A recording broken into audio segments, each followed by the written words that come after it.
Hello, hello, everybody. Welcome to the Inherent Identity podcast. Today, I'm super excited because I've got a wonderful friend named Jody Hoffman, and she is actually a coach for a company run by Jamie Winship and Donna Winship called Identity Exchange. Jody, maybe you could introduce a little bit about yourself, and then we'll just talk about some of the things we were sharing beforehand and dive into this. My true identity Yes, is a restorer of beauty.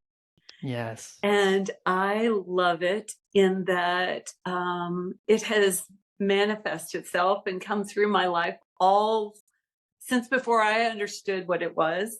Mhm. But it's been there all along. And even all the way to my earliest memories with God of playing house. But Yeah. really, I was doing interior design as a 3-year-old. And Wow. I would take little boxes and wrap them in fabric and put them in a bigger box and make my own doll houses, because it was before even Barbie doll stuff was around, like that's how old I am. I didn't know that's who I was, but that's what I did. Yeah. I remember my mom would come in and say, Who are you talking to? What are you playing in here?" And I would say that I was playing house, but I really meant I didn't know the word for decorating, but I was Yeah. making my furniture pretty for my dolls. Yeah. And then she would say, "Who are you playing with?" And I would say I was playing with God.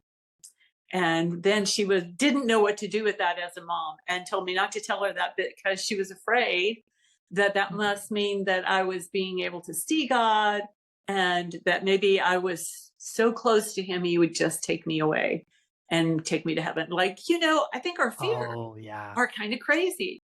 I can see that. But anyway, in that, I can look back and see now that I was always an interior designer. But then not only am I an interior designer of what you can see, but Yeah. through this identity exchange coaching, I'm an interior restorer of beauty inside people, as well as restoring beauty to their outside. Oh my So that's goodness. kind of a fun place for me to just feel um I don't know, just the breath of God in my life that brings me joy in a Yeah. way that I can serve other people with it. Yeah. Was there a certain point where you heard that name and Yeah. or or was it just you always knew? Wasn't until maybe in 2012 or so. Okay. Um, In 2005, I met Jamie and Donna Yeah. and began this journey of something that I didn't even know what to call it. Hmm. But in meeting them, they had this relationship with God that I had grown up in the church, served in the church, was a pastor's wife in a church for Yeah. all these years. And yet I didn't have what they had. And I wasn't sure why they had something I didn't have. Um, Yeah. but they seemed to be able to hear from God where I only seemed to talk to God. Amen. That's me. Yeah. Yeah. And Yeah. that's like, I don't want to just talk, I want to hear. Yeah. And so Donna began to share with me how she learned to hear. And Hmm. then in that process, I began to hear. And then in the hearing, I don't know if everybody will can do it the same. Not that I'm better than, but just like how we're gifted. So Yes. some people will hear God, but they'll sense him. And other people will maybe see pictures, and other people will hear and see, or Yeah. hear and maybe see words. So Jamie, often from what I remember talking with him about it, he'll actually see like a word printed, Okay. Yeah. whereas I will see an image Okay. of a lake or a Right. sunset or whatever God is using to talk to me about, right? Yeah. So anyway, it was a really amazing process of learning how that worked, and that I could not only talk to God, but that he would talk to me, Mhm. and learning to listen. and then to ask him questions, because often the best way to even talk to a friend isn't just to talk and talk and talk. Because I have some of those friends that I can just about put the phone down and go about my work and just go, because they're not really talking to you or with you. They're just Yeah. talking. And I think that's what I did with God. I think I was just a talker too, Yeah. and not a listening to. So I think I've become a lot better listener. Yeah. And I think he's been talking probably all along. I just didn't know how to listen. Right. What do you feel shifted when you started to listen? Oh my goodness. Like relationship shifted. Because Yeah. it's not that I didn't have relationship, but I had more a knowledge relationship that I Okay. knew about God. And occasionally it felt like he would show up and let me know something or tell me something, but it didn't seem to be something that I could, it was unpredictable, and I didn't Yeah. know when he would and when he wouldn't, or if I Mhm. could count on him to, or if it just wasn't going to happen. Right. So, in the process of learning this, I learned how to have just a regular conversation, and Yeah. being, a lot of it has to do with just learning to ask questions, Mm. because if we stop and ask a friend, how are you doing? And let them respond, we learn a whole lot more about them than if we just talk at them all the time. Right. So that's how the conversation or the relationship switched from me. Yes, I think he loved me. Yes, Yeah. I think I knew him. Yes, I think I did a lot of obeying, but I don't know that I just found his delight and love in the relationship that I had before, that I feel now. Was it as far as like the gradual or the steps that you ended up taking to get to a point where you feel like you can hear him a Uh-huh. lot? Like, was there any steps or just was it just me practicing? Yeah, what was it like? He is practicing, but partly I found out that a lot of the reason that I couldn't hear him was because I heard a lot of lies. And Oh, so then I was just believing me more than I was mhm, believing him, or believing things that other people had said to me about me, which came mm. from my family. So my So, family yeah, growing up wasn't very healthy. And then I took on a lot of their things that they said to me. Brene Brown, are you familiar with who that yeah. is? Yeah. Hmm. So she has a quote that is, "In the absence of truth, we make up our own stories." Mm, And so, in the absence of truth from my family, like they would say, my sister would call me dumb and ugly, for instance. And I was 7 years younger than she was. So, if a 10-year-old tells a 3-year-old that they're dumb and yeah, ugly, you just take that on and believe it. yeah. And so then I believed that I was dumb and ugly.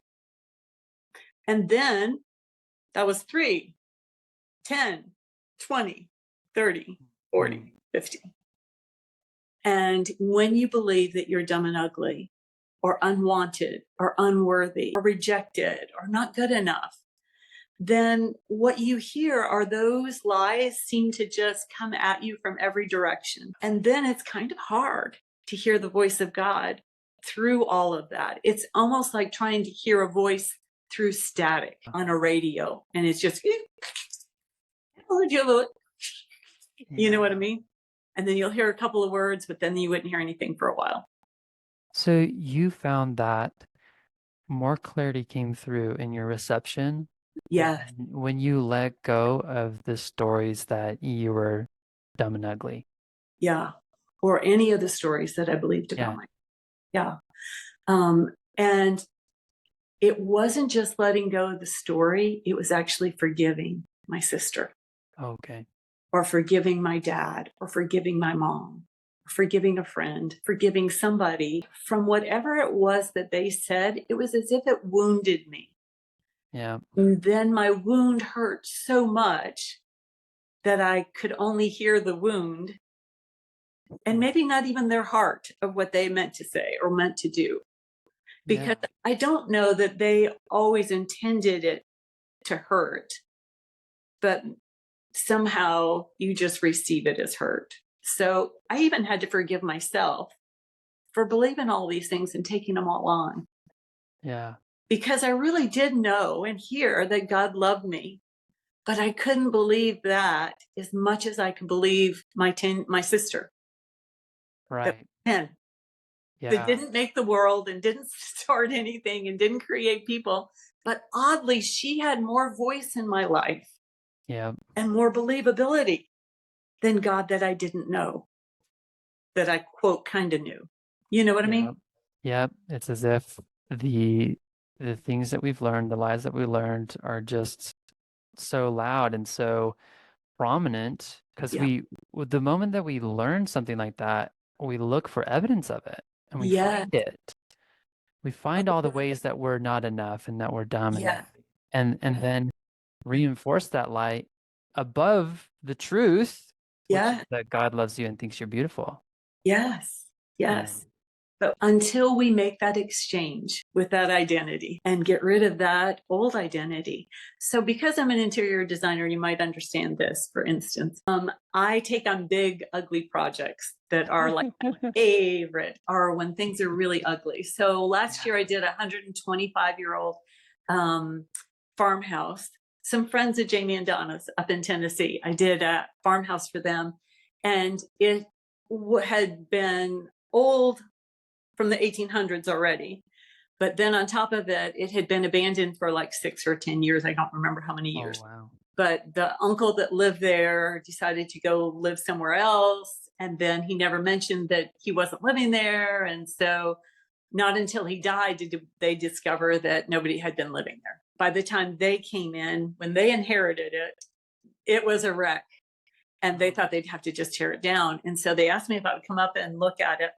And so I drove up, and it was like a beautiful place, but it was a horrible mess. But the first thing that you have to do to restore something to its beauty is to actually remove all the ugly. So when I took on that house, the first thing I had to do was start taking down the old curtains and the things that were moldy and smelly, and take out the refrigerator that had food left in it. And, just on and on and on. We made this huge big pile because I couldn't even wait for the dumpster to come. I think it is with us that there are things in our life, and I kind of call it spiritual hoarding, where we have things have happened to us, and instead of getting rid of it and letting it go and forgiving, we've held on to it. And then we've held on to another thing and another thing and another thing. And before long, we can hardly function because of all of this stuff that's in our way of functioning in a healthy, whole way. We're kind of in these shambled pieces. I think it's an amazing opportunity to walk with people and take out the things that are not lovely and not good and not wholesome for them to have, and to help them see how, do you really want to hold this? Or don't you think that if we let this go, Hmm. that this would be a better choice?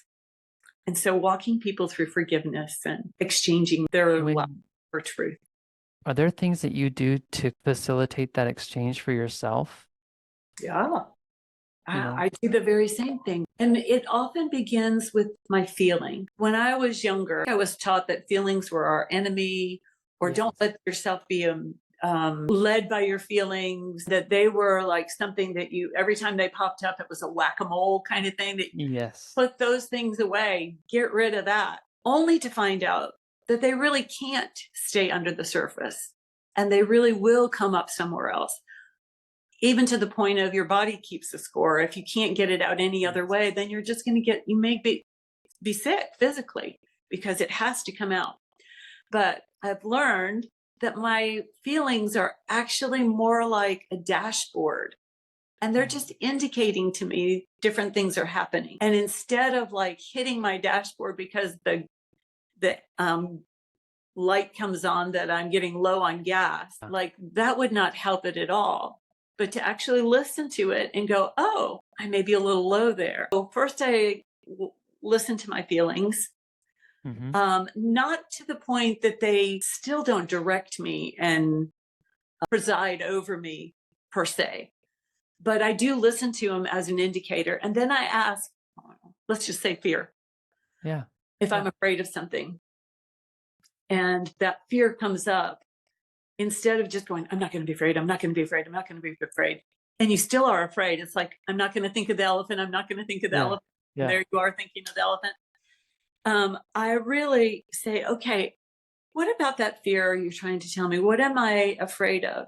And then this is an amazing question I really love is when is the very first time that I experienced fear? Mm-hmm.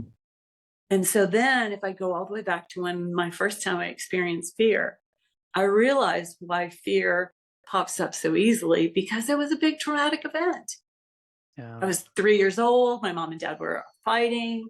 Like it was a knockdown, drag out fight. My mom told me to run and hide. I hid in a closet, and my dad and my mom were fighting to the point of, I think they were physically fighting because I could hear my mom yelling. And every so often her voice would change. And in my 3-year-old mind, it sounded the, like you were getting It, hit and your yeah. voice changed in the middle of a hit. You know what I Yeah. mean? Yeah. And so I was just sitting in that closet, not knowing what to do and just being so afraid. Yeah. And so then it's because I didn't have anybody to talk it over with. My mom wasn't Right. going to talk about it. We just acted like that never happened Yeah. rather than actually went into how did that make you feel? Or how is that for you? Or I'm so sorry you went through that. We just ignored it. And Yeah. so then fear pops up all the way through life as you hear something, as you feel threatened, as something scares you in another room or something scares you that may or may not be happening. You know what I mean? Yeah. And Yeah. so then fear can just become dominant. But yeah. So then So, yeah. recognizing that and finding out where it first came from and then forgiving my mom and dad. They didn't know how to parent. They didn't Yeah. know what that was about. They didn't know how to talk to me. They probably thought, "Oh, she's just 3." It probably didn't she did probably didn't even notice it. It's like, "No, it was actually a big traumatic event in my life." But Yeah. yeah. So then forgiving Mm. and then asking God, "God, I've been carrying fear all these years, Yeah. and I don't want to carry it anymore. You know how it says that come unto me all you that are heavy laden, and I'll give you rest, Right. and that my burdens are light." And so I give him the big burden of fear and ask him, God, what did you mean for me to be carrying? And Mm. instead, you might end up carrying, I don't know, a ball or a doll. And you say, God, what's a ball or a doll got to do with this? Like, I remember praying with my grandson and he saw a red ball. And I said, ask God, what does he want you to know about the red ball? And he said, God wants me to just go play. And he was carrying something really heavy to him. He had heard in Yeah. school how the world may end. Oh, yeah. And he was just 10. What do you do with the world's going to end when you're 10? Yeah. You know, and he thought it was going to end by the time he was 13. Somebody had given him some crazy date. So we got rid of that and asked God, what did he want him to have? And he had a red ball, and all he needed to do was go play. That God was going to take care of when the world was going to end.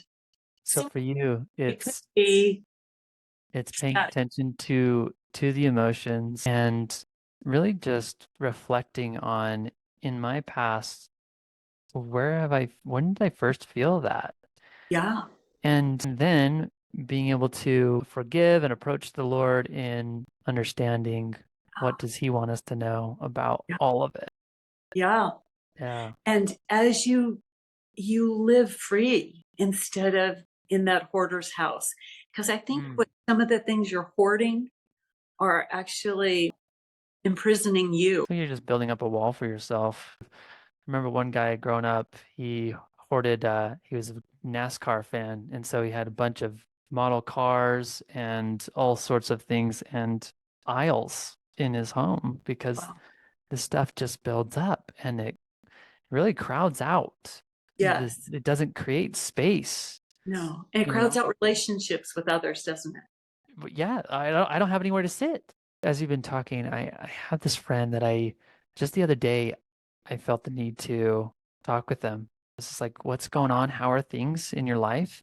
And she just shared how hard it was to live in a faith, in a religion that requires and preaches, in a sense, that if you don't follow the formula, Mm-hmm. you will go to hell. And she was so afraid that if she were to believe that there is this unconditional love, like truly believe in unconditional Uh-huh. love, and Uh-huh. that there's this grand plan of a loving Heavenly Father that he wants to bring us all back. That if she were to believe that, this image for her just comes up of, what if I get to the pearly gates kind of thing, and I find out that I'm wrong, Yeah. and I find out that it really was the rule book, Yeah. Yeah. and it was so hard, and I think it's still hard because there's just so much of the clutter, so Yeah. many albums on her Uh-huh. shelf Uh-huh. that have piled up, that it's the same record. Yeah. Like, Yeah. I'm not good enough. I have to be perfect. If I'm not perfect, I won't make it. Yeah. You know, Tyson, it's interesting. I'm not sure that your generation got to enjoy what we got to enjoy in this one area. Okay. There was something when we were young that were 8 millimeter reels, the Okay. REELs, those kind of reels. Okay. And those 8 millimeter reels would be like your home movies that you did. And these home movies, you would play them and you would laugh that, oh, look at so and so and how silly I was that I slid down the slide, or, just whatever the movie was about. But then at the end of the movie, you would have to rewind the movie. And that's where it got really funny because Oh, everything went backward and everything came off of you. So if you fell down, it looks like you went from a fall to being upright, and yeah. it would be hilarious. Or you went down a slide and you went up the slide, or you threw a ball and the ball magically went from being out in the grass to like zippo zappo right back into your hand. Yeah. And I was talking to Donna through a text the other day, and I said, I think maybe when we forgive and when we release people from all of that clutter, it's Hmm. almost like rerunning those movies backward. And that, how we used to even have a little phrase that said, shame on you. Yeah. Well, I think when we forgive, it's shame off you. And I think Yeah. whatever happened to you when you forgive kind of goes back into whoop, and now it's off of you Yeah. and back onto them. And you don't carry that anymore. So imagine if you just had this giant spill, and sometimes they use it rewind in a commercial. The Yeah. Bounty mess, was spilled, and the Bounty towel comes and cleans it all Yeah. up and it absorbs it. But if you can imagine that the spill was somebody's unkind words on you, or the Mhm. curse on you, or even abuse to you, Yeah. that is a real thing. That instead of just holding on to all of that and living in the mess of the big spill, that when we forgive, it comes off of us. But it doesn't just come off of us and back onto that person. It comes off of us and it goes into Jesus, Yeah. because Jesus died for us. And he's the one that took that off of us and put it into himself. And Mhm. that's how we forgive. We don't forgive that person and release them as if they never did it. Because the next time you saw them, you'd be like, nope, they did it. I'm still mad at Yeah. them. Yeah. But when you let Jesus take it back up onto him, then it's off of you and it's off of them. And now we can see each other and love each other again. And sometimes it makes for reconciliation if that person doesn't continue that pattern. But sometimes it's just forgiveness. But I think we put God in a box, is what we were Yeah. saying. And Yeah. we believe what we were told to believe. And sometimes I think some of those things were just not quite in keeping with what the Bible Yeah. said or meant. How have you reconciled, because you growing up like in the Baptist faith, they were also very stringent, yeah? Yeah. Of and thinking that we've got the plan, we're the right ones. Yeah. And how did you when you started learning about different ways of like, well, the truth of learning who God is and who Christ was when he walked on the earth, Yes. how did you reconcile the beliefs? Well, here's where some of it really kind of turns your card inside out and upside down kind of Yeah. thing. Is that when you read that for God so loved the world, not so loved the Baptist, Mm, not so loved the XYZ of who I think that he loved the whole world, then I think that might include more than the Baptist yeah. or the Mormons or the Methodists Right. or the Right. Jewish people or the Muslim people. Maybe he loves actually all of us, and that in his love for us, that instead of that separating us, and I think our religion made God be separated from us when I don't think that God was ever separated from us. I think he's always been with us. And that when we separated and turned, my understanding as a kid was that God turned and separated from me because he couldn't look at my sin. Mm, But I don't think that that's accurate. I think when I turn from God, if this one hand was God and the other hand was right next to it, palm to palm, that this is where I think we were in Genesis 1. yeah. Yep. God made Together. us, we were together. And then Adam and Eve sin and Mm, turns their back. And I thought God turned his back on us. yeah. But the truth is that we were together, Yeah. palm to palm. When we turned our back, you know what God did? He didn't go like this. He went like this. And he comes back around face to face. And if we're not ready, and we turn this way, you know what he does? He comes right around and does Comes it back again. to the front. He comes back to the front. He's constantly seeking us and letting us know, hello, I'm still here. No, still here. And no matter where we go, because then it seems to me that Romans 8 makes sense when he said, nothing can separate us from the love of God. Mm, Not sin, not disease, not famine, not pestilence, nothing, yeah. neither height nor depth nor breadth, neither famine or persecution. None of these things can separate us from the love of God because that's where he is. We are face to face with him. And even if we can't see him, he sees us. And Mm, I grew up thinking I was unseen, unheard, unknown.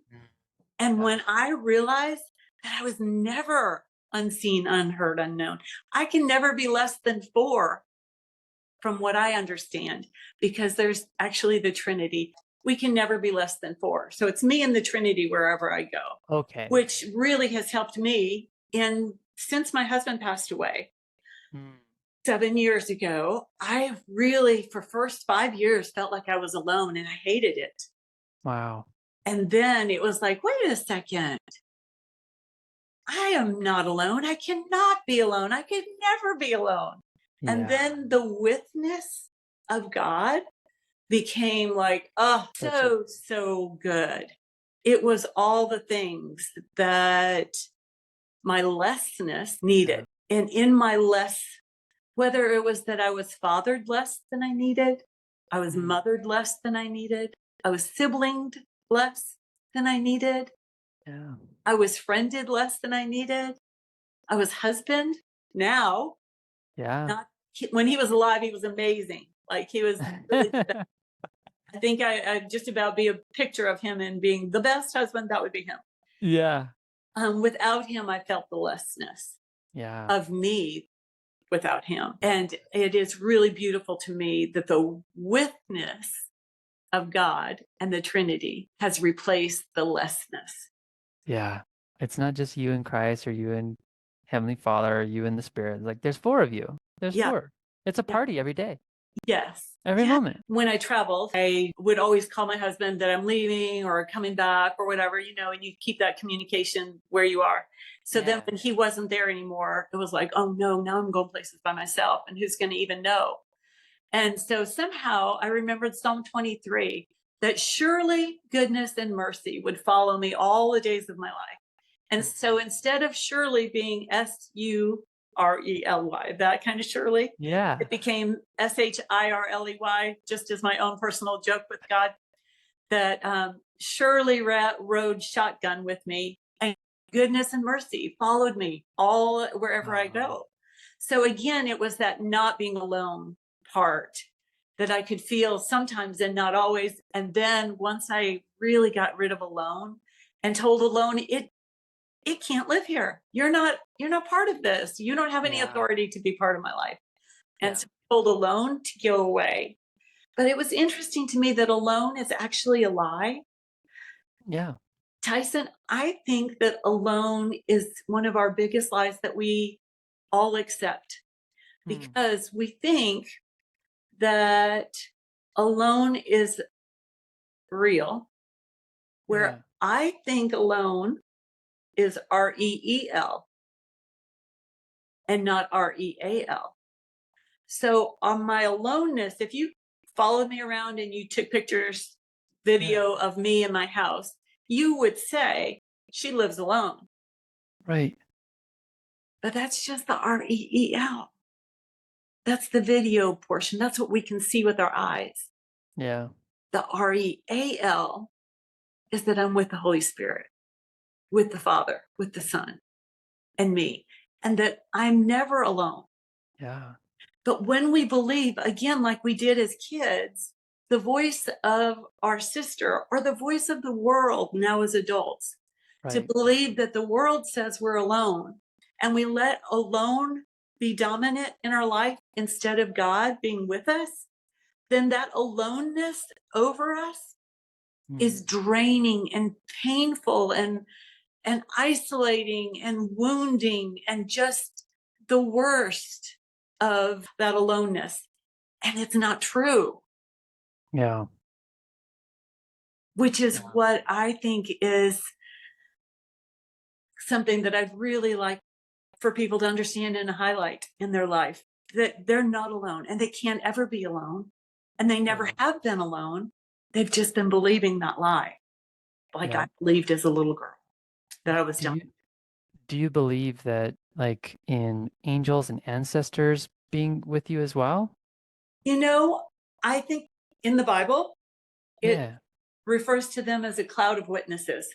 So, Yeah. yeah, I think they're there. I think my husband, I think my parents, I think people can see me.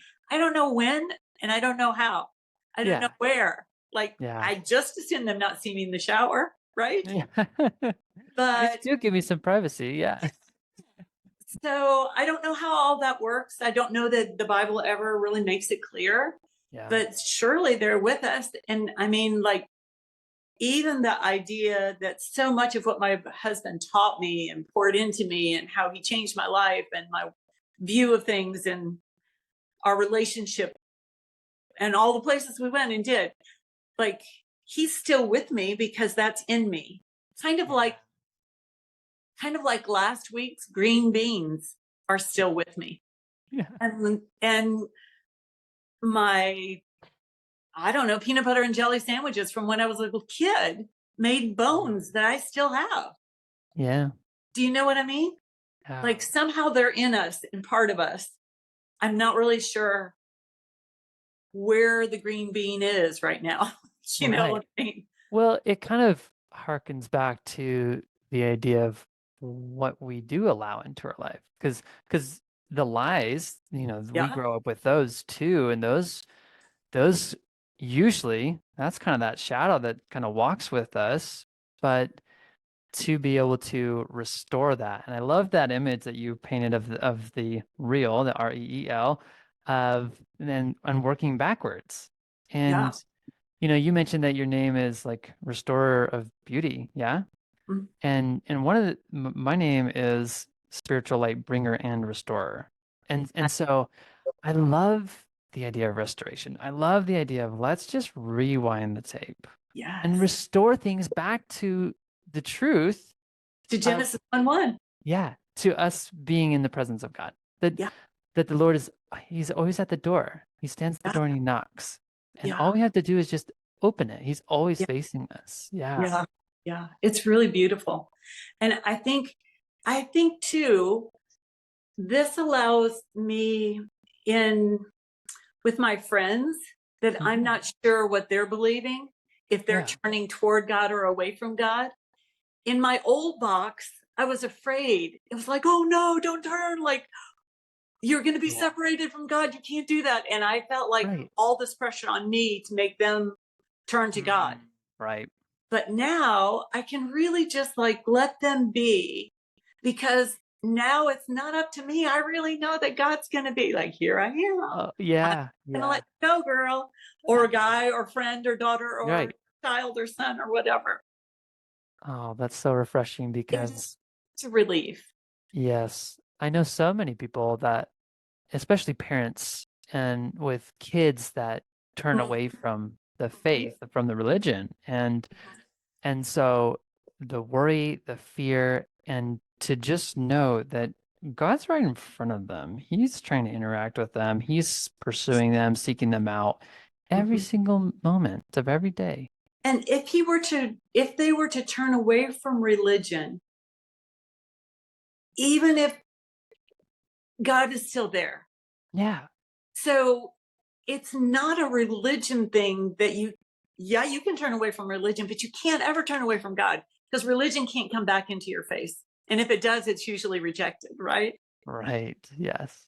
But the way that God comes back around, he's so gentle, and he'll do it through all different ways, things that we could never dream of, in ways Mhm. and situations and people that we wouldn't know how to fix. And one of the things I like about coaching is that that's just it. Sometimes when people may feel like they have turned, that Yeah. you can assure them that God is there, and that it's just like not up to me for me to make God show up. God's showing up for them.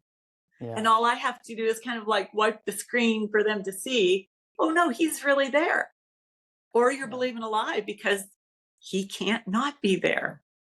Yeah. One of the names that we see in the Old Testament as the name for God is YHWH, Huh?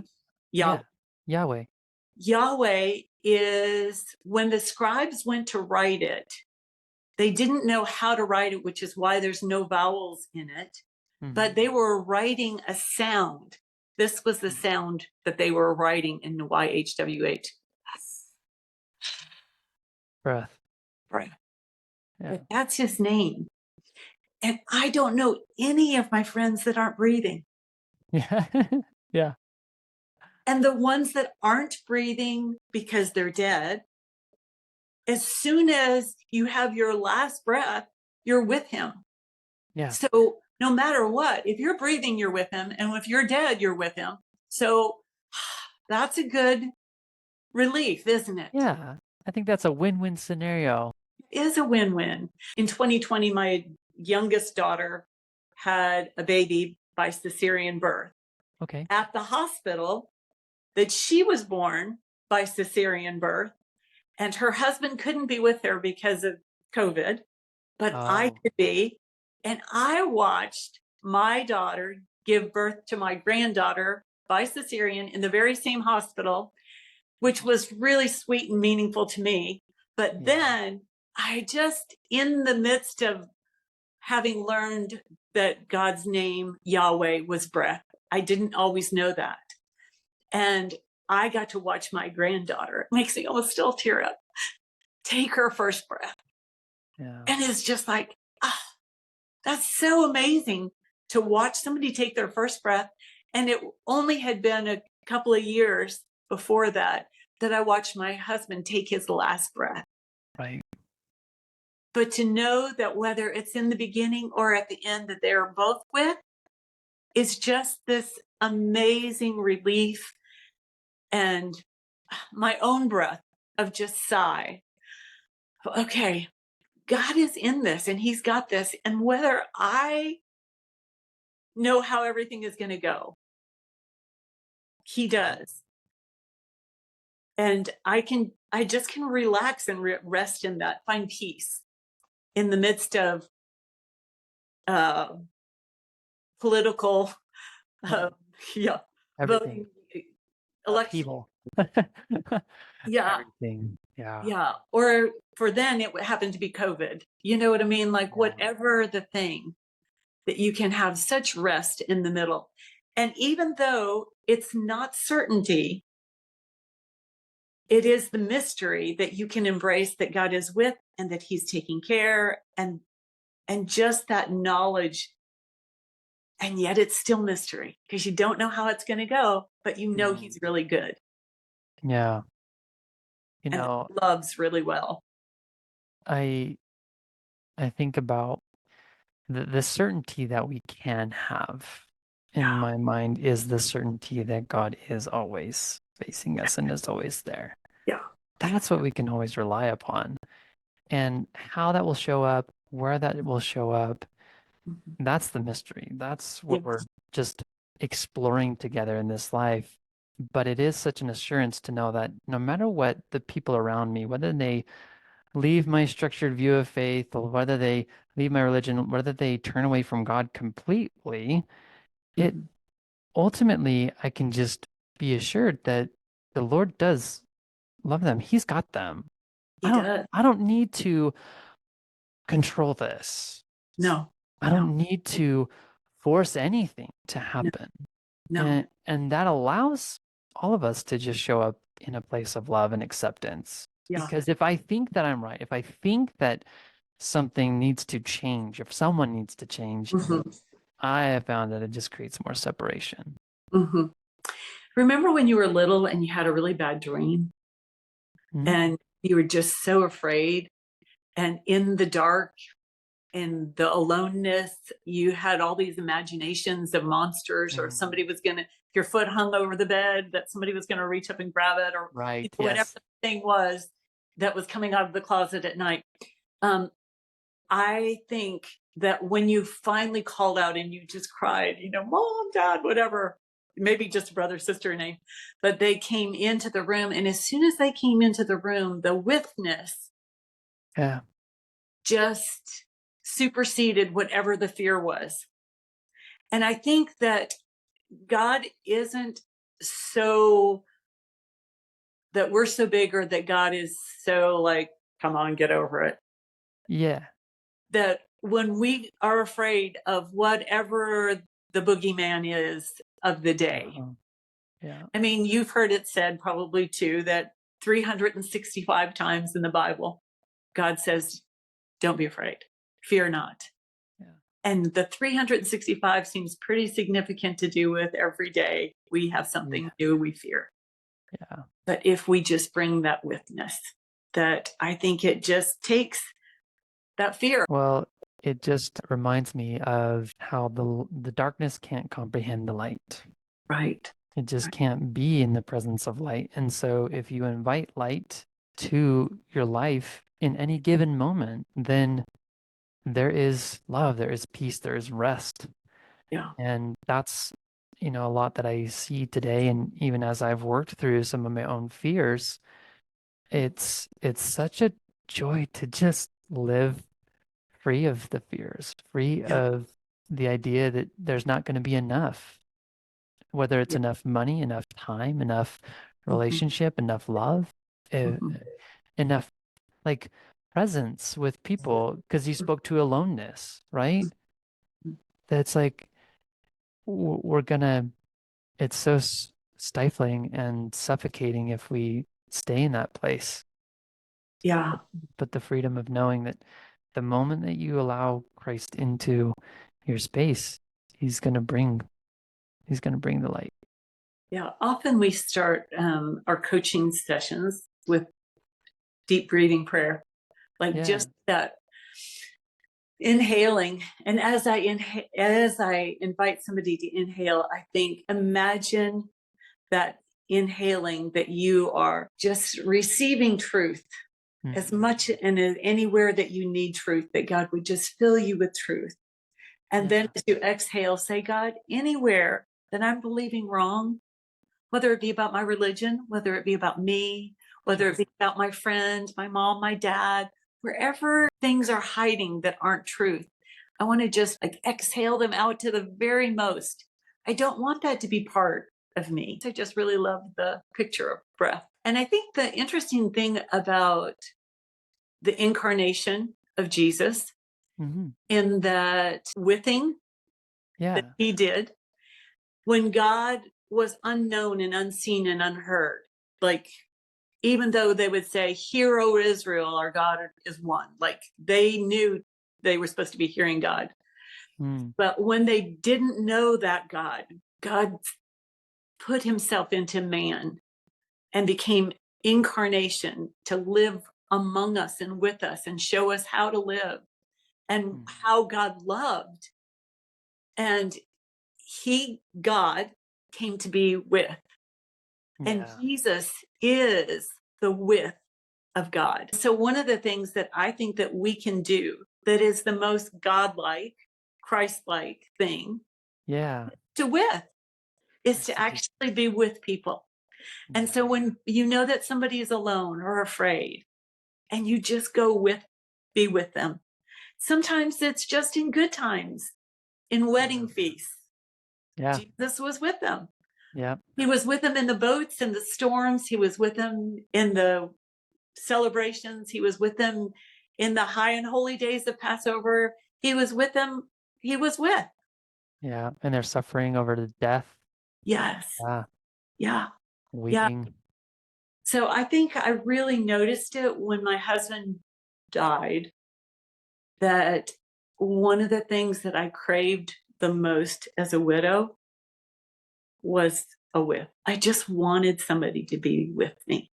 And I think that's one of the things that we may have let each other down in because we don't understand the importance of that with. And I guess maybe different personalities take it different ways, but Yeah. I really needed a with.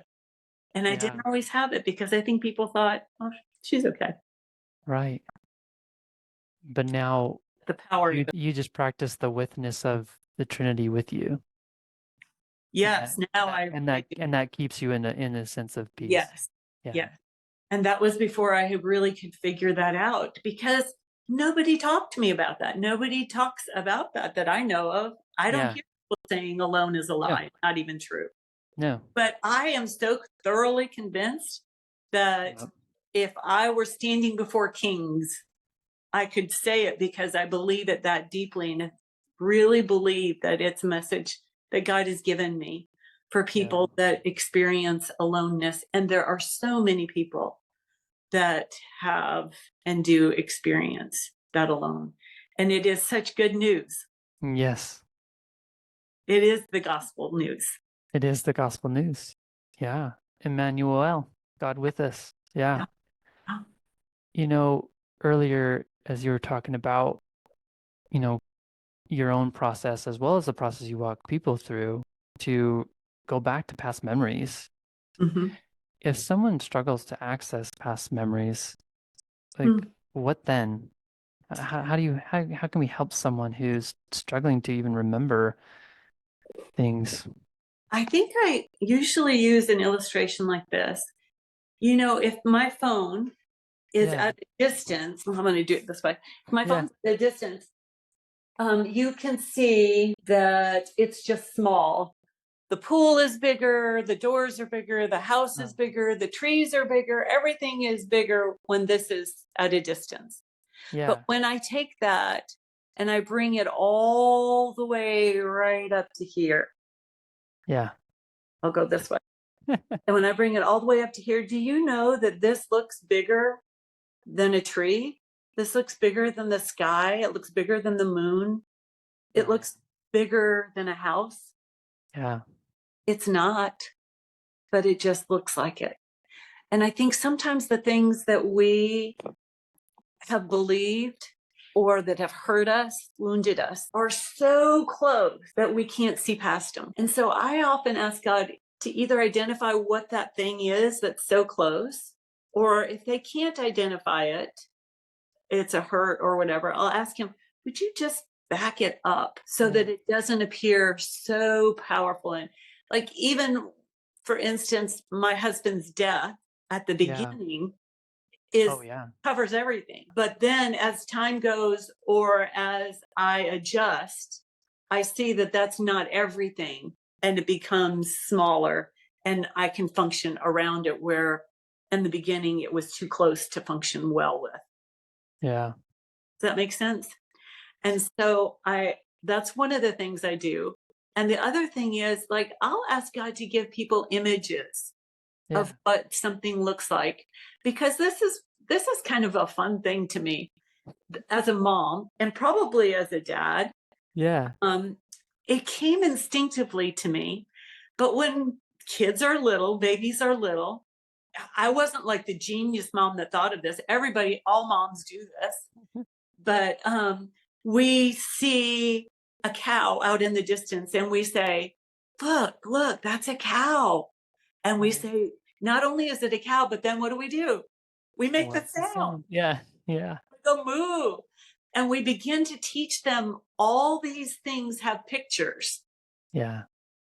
And those pictures are words: cow, lamp, chair, window, door, tree, Mhm. bush, car, boat, ship, bus. I mean, right?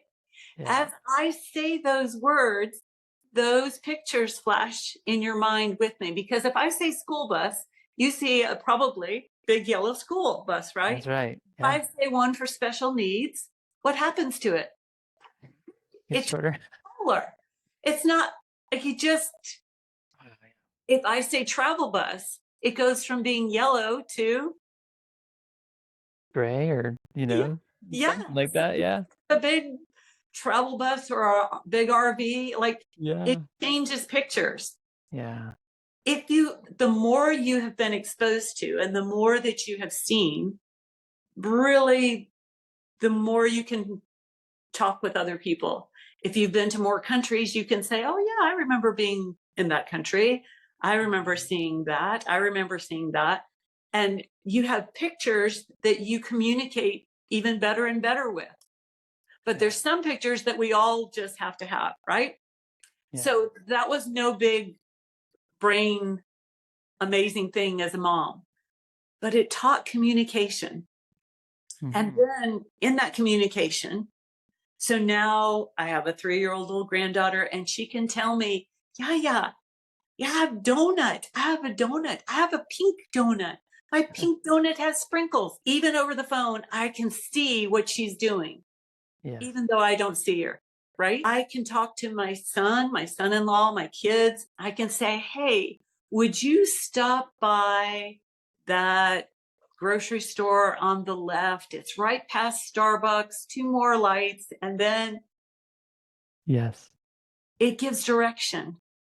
Mm. So, would it be odd, and isn't it odd, that in our spiritual world, we never got pictures? Yeah. And so I think when we ask God for pictures of what did it look like when I was so fearful? What did fear look like? What does alone look like? How can I get rid of alone? What's with alone? You begin to ask these questions. I ask, what else is, I think alone is a lie, but not only Yeah. is alone a lie, alone is never even alone. Yeah. Alone has fear with it. And alone, I think, carries in my pictures, Yeah. I think it carries a Mary Poppins bag. Remember when the umbrella comes out, I Yes. mean, the lamp comes out of the little bag? Well, out of a little bag that alone carries comes all of these things that filled my house: the uns, unwanted, unloved, unnoticed, uncared for, unworthy. I could just go Yeah. on and on, fill a whole page. And the uns fill my house. Mm. And then not only are the uns in that bag, but then there's nots: not good enough, not pretty enough, not young enough, not smart enough, not enough Yeah. money, not. Yeah. And that fills my house. And they all chatter at the same time, along with TOOs, the twos. And the TOOs are, Yeah. you're too picky, you're too hard to get along with, you're too much, you're just too much, right? Yeah. Yeah. So whatever is in this bag comes out and fills. But what was really cool is when I got rid of Alone, I told Mm, them to take everything that was with them back in the bag yeah. and to take that away. And I asked God to give me a picture of that. And it was kind of like doing the real thing backward, Yeah. where everybody was like Mhm. sucked up back into the bag, and all their Yeah. toothbrushes and backpacks and anything that they had with them all had to go back with them. Alone and all of her stuff left. And then I invited the Trinity to come because the Trinity was already there. It was just my mind needed to understand that it was there. And would Yeah. you give me a picture of the Trinity now with me? And now the Trinity brought a bag. And you know what the Trinity has in its bag? Joy Yeah. and kindness and love and peace and patience and Yeah. forgiveness. And I ask God for pictures of those things so that I can just enjoy the beauty of what they may look like. Like, what does peace look like? Well, it might look like a peace lily to you, or it might look like a peace sign. Like, who knows what? But Right. you just Yeah. have your own pictures. Yep. And so I asked God for these pictures, and I asked them for pictures of the ugly things that we can get rid of, and then the Yeah. lovely things that we get to replace. Wow. But I think God meant for us to have that, which is why he gave us eyesight. And in the Bible, he'll even refer to seeing with the eyes of your heart. But if the Mhm. eyes of your heart has no pictures, this is what happened. We were in a church downtown Atlanta that had a bunch of Georgia Tech students. Okay. And I was asking them, so what's your major? Like just trying to Right. right? Yeah. Trying Yeah. to converse. And I had never even thought of what might happen if they told me, because Mm. they are Georgia Tech people. And they told me that they're studying isotopes. Gosh, I don't know what those are. I had no picture for them. And so Oh yeah. even though she was telling me, it was like they were just going Charlie Brown style over my head and out. And I was Mama. like, I have no idea what she's talking about. And I'm trying to look intelligent. And the dumb and ugly comes up like, whoa, Yeah. I have no idea what this is. Because if a picture doesn't have words, I mean, if a word doesn't have a picture, it's Yeah. hard for us to communicate.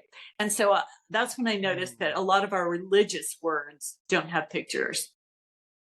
Yeah. And then they don't stick. They're like talking isotope and all of the other things that Georgia Tech students could talk about that I have no idea what they're talking about. If a word doesn't have a picture, I don't think it's good communication. So I think So God did that with us. Gives so if you were working with someone and they have something so present, so in front of them that they really can't see, do you just like try and help them to see pictures and try other forms of receiving to yeah, get an sense idea or sensing? Yeah. the very first time that I prayed and remembered about fear and the closet I was in when I was 3 and that Mhm. whole scenario with my mom and dad, I was in sitting in a closet with my legs up around me, like, you know how you do like that. Yeah. I and I was in the dark. And this lady asked me, Jesus is with you every single moment of every single day. So he was with you then. Can Yeah. you see where Jesus is? Hmm. No, I can't. He doesn't look present here. I'm in the dark. Yeah. And she did this. She just said, just take a minute and let your eyes adjust to the dark, because the dark doesn't mean nothing. The dark just means that you can't see it yet. You know how if you sit in the dark, how you begin to see a little bit of something? Yeah. So Yeah. just let them kind of get their eyes accustomed in that dark, instead of when you normally, when we see the dark, we just go out of it and go, I don't know what that. Right. No, just sit in the dark for a minute and then let your eyes adjust, and then ask God, would you show me where is there light? Where were you? You are light. Yeah. So where were you? Yeah. It's kind of like, I know this, I don't mean this sacrilegiously, Yeah. kind of like playing Where's Waldo. Like God is in every single picture. Yeah. You just have to identify him. There's never a Yeah. picture that he's not in. Mm. And he always looks like love and he always looks like light. But this does, unlike Waldo, he's not always wearing a scarf, right? In the red. Yeah. Like any picture you're in, you can Yep. wear Waldo God. Where were you? So in my memory, sitting in that dark, it took me a minute, but then it was like, well, I think I see this little line of light along the floor. And she said, kind of like light coming from another room under a door. It's like, yes, I think that's it. Yeah. And so she said, can you open that door? Well, Tyson, I thought she was like absolutely wacko, must be new age. This is the first time I'd ever heard anybody say anything like that. I thought, I'm 53. This is when I'm 50 years later, I can open a door. Yeah. And I just started laughing with her. I was like, I don't think I can do that. Are you new age? Is this okay? Like, I actually just said all of that to her. And she laughed and she said, just try it and see. And so I was like, okay, well, I think she's a safe person. She's not going to lead me into something demonic or horrible, you know? We're trying to find Jesus. So I, in my mind's eye, opened a door 50 years later. And do you know that it's the very door that I started the story with about having the dolls in the boxes and playing with God? That there was a real room that I went into that was beyond the closet, that my dad had just built kind of a false wall and a closet, but behind that was the furnace and the rest of the porch windows that he had just covered over, so that I would go in there and play with my dolls under those windows. And that furnace would kick on. I ended up that was a place that I went to all the time for safety after that. And that's where I would go when mom and dad fought. And I would go play with my dolls, which was playing with God, not my dolls, but the decorating. And that furnace would kick on and it would drown out the noises of hearing my mom and dad. So it was a really beautiful thing for me to go back and find out where God was and that he'd always been there. I have prayed with people that were being abused, and in that abuse, they could see themselves kind of leave their body and go sit in a tree out in the wind outside with some birds. And then when it was over, they would come back in to their body. But it's our body's way of separating and coming back together. I'm not a big psychologist. I'm not a psychiatrist. I'm just a coach. So we do what we can do and we pray with people. And sometimes they're having therapy as well. I just appreciate you sharing just these different examples and just the ways of viewing this, because I think it's so helpful to just see it in new ways and described in new ways, and to help people understand that we were never really taught to give picture and image to religion or to prayer. It's always just one-sided, left-brained, words and some of things the like that. they can do are things like asking God to take you, or remembering for you to remember a favorite place Yeah. that it was really happy and good for you. And Right. then finding God in that picture, or Right. going to a favorite place when I was 4 in a lake that we lived on, and I would go to the dock at the end, and there was a park bench, but it was screwed into the dock so that it was real safe. And I would go out there early in the morning in my pajamas before anybody woke up. Scared my mother to death because a 4-year-old is out at the end of the pier. But I just wanted to go sit out there and watch the birds and watch the fish and watch the sunrise and all of that. Right. Yeah. And then now for me to meet God there in my favorite place and just say, oh, I think he was meeting me there as a 4-year-old. I think that was him calling me out and just saying, hey, come sit out here with me.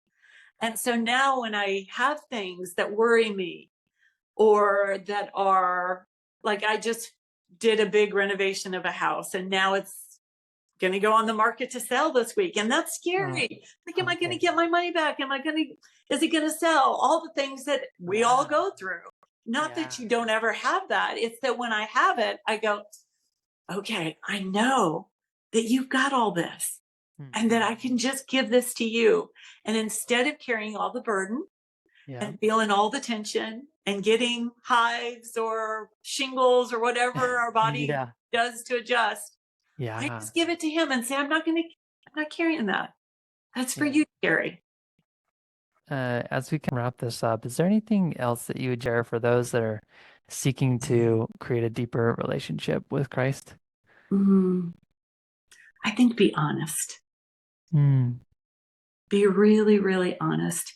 Don't be afraid or hold back, because whatever you tell God that you're afraid to tell him, he already knows. Yeah. And you can True. tell him. And as you tell him, you're going to feel better about having told him. And he's going to feel better about, thanks for being honest. Yeah. But if we hold back, then it's almost like he holds back. And if we'll be super honest, then he'll be super honest. Mm. So for me, I remember when I told God, I don't think you put me in the right family. I think you messed up. And then you know what he told me? He said, think about what your dad would have been like if he totally loved me and let me lead his life. Like, oh, he would have been really awesome. What would your mom have been like? Well, she would have been pretty great if she would have done that. Yeah. And my brother and my sister the same. And then I saw that that's what he meant for me to have. They've not chosen to live in that. But then I could just, like, in a weird kind of sound way, I could forgive God, which he didn't need any forgiveness, but I needed to forgive what I saw God to look like, not what he really was. And so as we're honest with him and tell him what we're seeing of him, he gets to clear it up and say, no, that's not it at all. That's not what I'm like. Yeah. So yeah, I can feel it even when people act like they have known my husband. They'll say, oh yeah, da da da da da about my husband. And I'll be like, I don't think so. You know what I mean? Like, that's not how that was or how he was. And I think God is always ready to make himself right and to be known the right way. Because not only do I want to tell them, no, that's not how he was, I want to tell them how he really was. And I think God wants, in his love, in my love for my husband, in his love for us, and as the Father, to make sure that we understand the Son and that we understand the Holy Spirit. That I think he's more than willing and waiting and ready to show. But it takes our honesty. I see this even with my friend that I told you about that's so caught up in just not being enough and is that it's just a false view of who God is. It's like I know him. Yeah. I know him because I've been walking with him more and I've talked with him for a while now. Every day I'm talking with him and so I know him and I just want to let you know that your view of what you're seeing, that's not him. It's not like him. It's not like him. Yeah. So whether you need to rely upon what I know of him or you just start to open up the idea that he could be the way I'm describing him, So good, Tyson. that's enough. Just thank you so much for being here. And if other people are interested in working with you, where would they go? IdentityExchange.com. And actually, there's 8 of us coaches. And read through their bios and find out which one seems to be the one that God is telling you.